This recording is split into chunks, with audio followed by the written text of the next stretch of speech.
Okay kids, have you ever been watching a movie and wondered how does this guy come up with this stuff?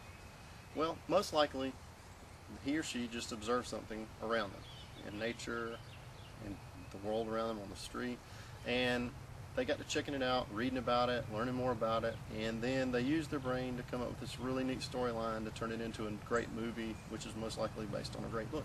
So you can do the same thing in your life as well. Get outdoors, observe something in nature, research it some, and then create your own story. Summer's approaching, and who wants to be stuck inside reading? Reading can be a fun activity, and it's proven to help maintain reading levels over the summer. Today we're going to look at a project where it gets kids outside and reading. One way to become a better reader is to read about stuff that you find interesting and fun. For example, in this book, I Can Read With My Eyes Shut by Dr. Seuss, the Cat in the Hat reads about all kinds of interesting things, even about reading about nature. These children sure do love to catch lizards. Sometimes they place them in a well-ventilated jar and observe them for several hours. Of course, they always release them. This ensures that we always have lizards around. This activity begins outside. Anywhere, such as your backyard or a playground, will do. You should find a plant or an animal that you would like to observe. Observe the animal in its natural habitat for about 5 minutes. Record observations in a notebook.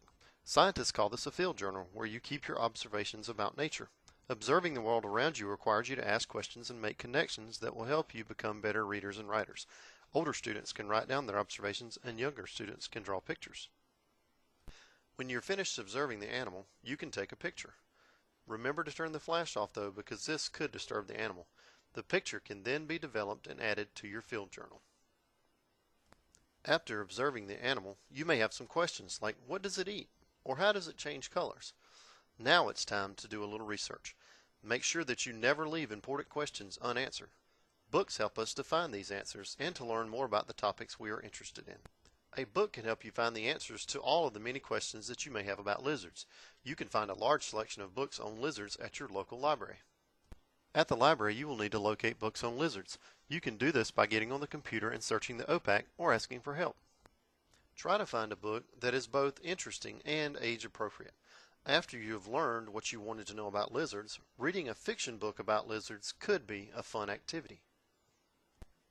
Don't just skip over those pictures. Take time to look at them and check to make sure you are understanding the material.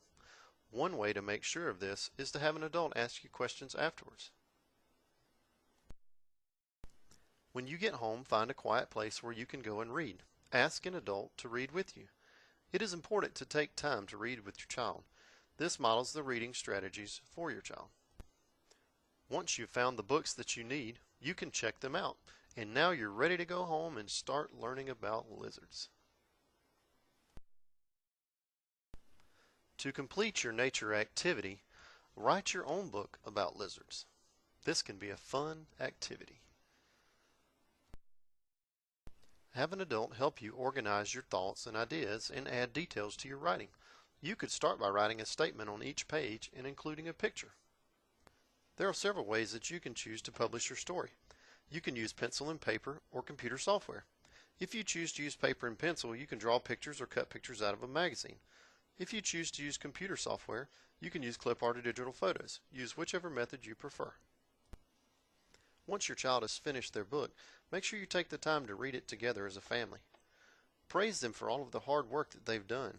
Maybe even display it in the house like a trophy. Once they realize how much fun they've had, they're probably going to want to create another one. You never know. You may have a budding writer on your hands.